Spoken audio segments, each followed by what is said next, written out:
अब हम लोग देखते हैं सम नंबर 8। सम नंबर 8 में हमारे पास क्या इन्फॉर्मेशन है आइए देखते हैं। If the diameter of a pipe produced by the company manufacturing pipe is 20 mm to 22 mm, then it is accepted by the specified group of customer।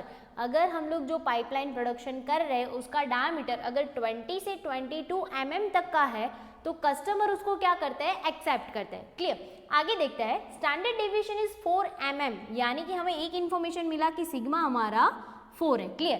And it is known that 70% of the pipe produce in the unit have a diameter more than 19.05। हमें एक information ऐसा दिया है कि more than 19.05 mm जो है वो कितना प्रोडक्शन कर रहा है, तो कि 70% ऐसा प्रोडक्शन हो रहा है कि जिसका डायमीटर मोर देन 19.05 है। क्लियर।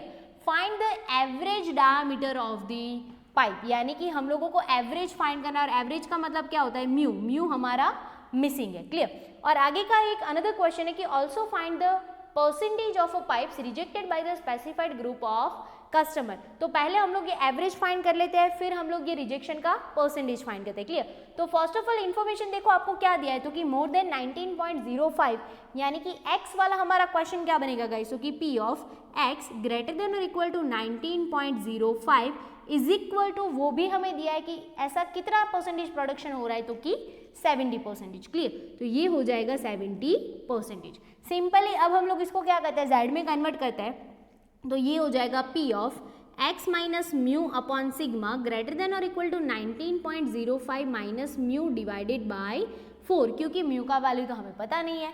70% को नॉर्मली प्रोबेबिलिटी में कन्वर्ट करोगे तो कितना मिलेगा, तो कि 0.7। अब इसको z बना देते हैं, तो ये हो जाएगा p of z greater than और इक्वल टू, कोई भी मिसिंग वैल्यू तो हम उसको क्या बना देते हैं गाइस, z1, और ये हो जाएगा हमारा 0.7। अब हम इसको क्या करते हैं, तो कि नॉर्मल कर्व में ड्रॉ कर देते ताकि z1 फाइंड करने में हम लोगों को इजी रहे, -∞ +∞।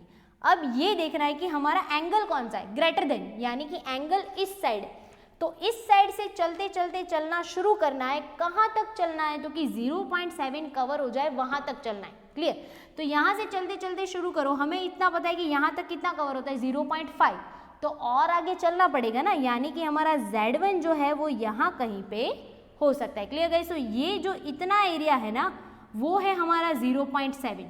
हम ये जानते हैं अकॉर्डिंग टू प्रॉपर्टी कि ये होता है 0.5, तो ऑफ कोर्स 0.7 पूरा है, इतना 0.5 है, तो ये कितना होगा, 0.2 ही होने वाला है। क्लियर। तो सिंपली अगर हमें z1 फाइंड करना है तो रिवर्स एरिया हमें किसका देखना पड़ता है, 0 से टच। अब क्वेश्चन ये होता है कि 0 से टच तो दोनों एरिया, तो किसका रिवर्स देखेंगे, तो z1 का लोकेशन आपको देखना है। z1 कौन से साइड है, लेफ्ट हैंड साइड, तो लेफ्ट हैंड साइड 0 से टच एरिया कौन सा है, 0.2, तो हमें रिवर्स देखना है 0.2 के लिए। क्लियर।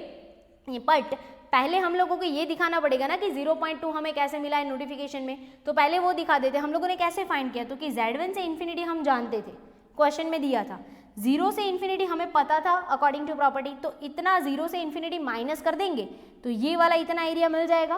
क्लियर। कैसे लिखते हैं, तो कि p of z1 less than equal to z less than infinity minus p of 0 less than equal to z less than infinity, ये है हमारा 0.7 और ये एरिया पता है हमें 0.5, तो हमें मिलेगा 0.2, यानी कि हमें रिवर्स वैल्यू देखना है 0.2 के लिए। तो आप पहले टेबल में फाइंड करो कि क्या 0.2 एग्जैक्ट वैल्यू आपको बीच में से मिल रहा है गाइस, तो कि नहीं मिल रहा है, तो सिंपली हम लोगों को क्या करना पड़ेगा, बिफोर आफ्टर करना पड़ेगा। तो यहाँ पे डायरेक्टली कर देते हैं, ये हमारा बिफोर वैल्यू, ये हमारा आफ्टर वैल्यू, ये हमारा एरिया और z। बिफोर वैल्यू देखो गाइस कितना है, तो कि 0.1985, और वो मिल रहा है हम लोगों को 0.52 पे, 0.52 पे। आफ्टर वैल्यू देखो आपको मिल रहा है 0.2019 और वो मिल रहा है 0.53 पे। अब ऐसा चेक करो क्या 0.2 से बहुत नियर या तो फिर कोई 99 वाला वैल्यू अवेलेबल है, नहीं है, तो सिंपली हम लोग क्या करेंगे, इसका एवरेज ले लेंगे, क्या होगा 0.525। बट आप चेक कर सकते हो कि हमारा z1 का लोकेशन लेफ्ट हैंड साइड है, तो ये आंसर हमारा कैसा होगा, माइनस, यानी कि z1 का आंसर होगा -0.525। अब हम लोगों को फाइंड करना है म्यू, तो हम ऐसा लिख सकते हैं ना कि इतने वैल्यू की जगह पे हम लोगों ने z1 रखा था, तो हम लोग यहाँ पे ऐसा लिख सकते हैं ना कि z1 इज इक्वल टू कितना हो जाएगा, 19.05 माइनस म्यू डिवाइडेड बाय 4। अब हम लोगों को Z1 का वैल्यू पता है कितना है, तो कि -0.525, यानी कि -0.525 is equal to 19.05 minus mu divided by 4 इसके साथ यहाँ पे डायरेक्टली मल्टीप्लाई करेंगे तो कितना हो जाएगा गाइस, कि -2.1 हो जाएगा।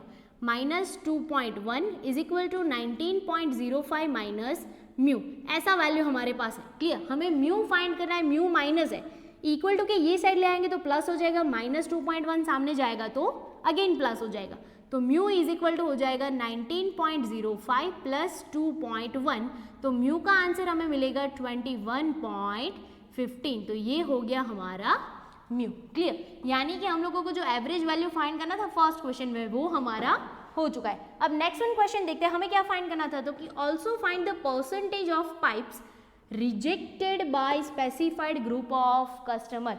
अब गाइज आप क्वेश्चन में चेक कर सकते हो कि हमें एक इन्फॉर्मेशन ऐसा दिया है कि अगर 20 से 22 mm है तो कस्टमर उसको क्या करता है, एक्सेप्ट करता है।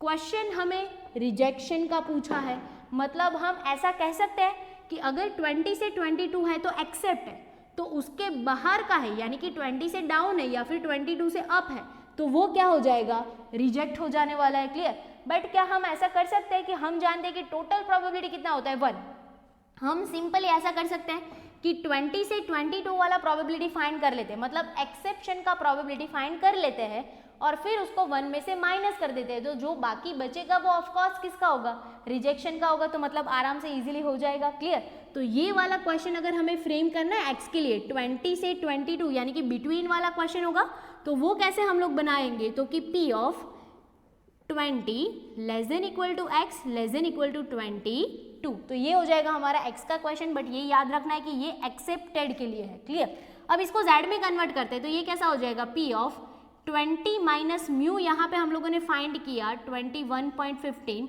और सिग्मा है हमारा 4। Clear, less than equal to ये हो जाएगा x minus mu upon sigma, less than और इक्वल टू ये हो जाएगा 22 माइनस 21.15 डिवाइडेड बाय 4। सिंपली अब हम इसका सॉल्यूशन करते हैं तो ये हो जाने वाला है हमारा P ऑफ -0.29 और ये हो जाएगा हमारा Z और ये हो जाएगा हमारा प्लस 0.21। नॉर्मल कर्व में इसको हम लोग ड्रॉ कर देते हैं, 0 माइनस इन्फिनिटी प्लस इन्फिनिटी, -0.29 है तो हम लोगों को पता है लेफ्ट हैंड साइड आएगा और 0.21 प्लस है तो हमें पता है कि वो राइट हैंड साइड आएगा, यानी कि इतना प्रोबेबिलिटी हमें फाइंड करना है। क्लियर, बिटवीन वाला, तो ये कैसा हो जाएगा, एक्सेप्शन का। अब गाइज ये भी क्वेश्चन होता है ना कि रिजेक्टेड का डायरेक्ट हम लोगों ने क्यों फाइंड नहीं किया, तो देखो अगर डायरेक्टली रिजेक्शन का आपको एरिया फाइंड करना है तो आप कैसे कर सकते हो, तो ये तो जो शेड किया है वो तो किसका है, एक्सेप्शन का है। क्लियर, एक्सेप्ट कर रहे हैं उसका है, तो ये वाला जो एरिया बाकी बच रहा है और ये वाला जो एरिया बाकी बच रहा है आप उन दोनों का अलग अलग से फाइंड करके फिर प्लस कर दोगे तो आपको डायरेक्टली रिजेक्टेड वाला परसेंटेज मिल जाएगा, यानी कि रिजेक्टेड प्रोबेबिलिटी मिलेगा और फिर उसको आप इंटू 100 करोगे। तो ये बेटर रहेगा कि डायरेक्टली हम लोग यही वाला फाइंड कर लेते हैं और उसको 1 में से माइनस कर देते हैं। क्लियर, तो सिंपली हम लोगों को क्या करना पड़ेगा, ये बिटवीन वाला एरिया फाइंड करने के लिए 0.29 से 0 और प्लस इतना करना पड़ेगा। क्लियर, नोटिफिकेशन में उसको कैसे दिखाएंगे, तो कि P of -0.29 less than equal to Z less than equal to 0 plus P of 0 less than equal to X less than equal to 0.21। First of all हम लोगों को 0.29 का वैल्यू देखना पड़ेगा Z टेबल में, 0.2 और फिर उसका 9 में देखो आपको कितना मिल रहा है, तो कि 0.1141 प्लस 0.21 का भी तो देखना पड़ेगा ना, 0.2 और उसका 1 में देखो कितना है, 0.0832। क्लियर, अब इन दोनों का हम लोग प्लस कर देते हैं गाइस, तो कितना मिलेगा हम लोगों को प्लस, तो कि 0.1973। बट ये नहीं भूलना है कि ये एक्सेप्टेड करते हैं कस्टमर, उसका प्रोबेबिलिटी है, हमें रिजेक्शन का प्रोबेबिलिटी चाहिए, तो इसको सिंपली क्या कर देंगे, 1 में से माइनस कर देंगे, तो ये क्या हो जाएगा, रिजेक्शन प्रोबेबिलिटी यानी कि 1 माइनस 0.1973, इसको आप 1 में से माइनस करोगे तो आपको मिलेगा 0.8027। बट ये रिजेक्शन का प्रोबेबिलिटी है, हमें क्या पूछा है, परसेंटेज फाइंड करने के लिए पूछा है, तो सिंपली क्या कर देंगे, परसेंटेज फाइंड करने के लिए हम लोग उसको मल्टीप्लाई कर देंगे विद दी 100। क्लियर, तो ये हो जाएगा हमारा 100 इंटू 0.8027 यानी कि 80.27%, यानी कि अगर आपका डायमीटर पाइप का प्रोडक्शन प्रोसेस में 20 और 22 के बिटवीन नहीं आ रहा है तो आपको 80.27% रिजेक्शन कस्टमर से सहन करना पड़ सकता है।